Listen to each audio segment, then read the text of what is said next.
ఇవి వేగుతూ ఉండగా చూడండి, ఇవి మినపగుళ్ళు వేగుతున్నాయి కదా, ఆ వేగుతూ ఉండగా కొన్ని ధనియాలు, 2 స్పూన్లు ధనియాలు, 1 స్పూన్ జీలకర్ర అవి కూడా వేసి వేపేసుకుందాం. అలా వేగుతూ ఉండగా మనం ఒకటి ఒకటిగా వేసుకుందాము.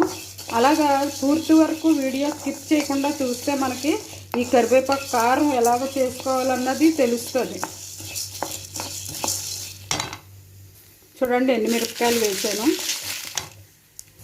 చూడండి, అందులోనే మనం కరివేపాకు చాలా నీడలో ఆరబెట్టుకుని తుంచుకున్నాను అనమాట. అవి నీడలో ఆరబెట్టిన కరివేపాకు.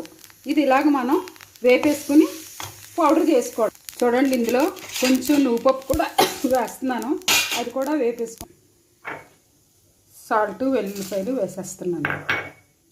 చూడండి, ఎంతో కమ్మనైన కారపొడి, కరివేపాకు కారపొడి రెడీ అయిపోయింది. ఇలా చేసుకుని మీరు తినండి, మన ఆరోగ్యానికి, జుట్టుకి చాలా మంచిది.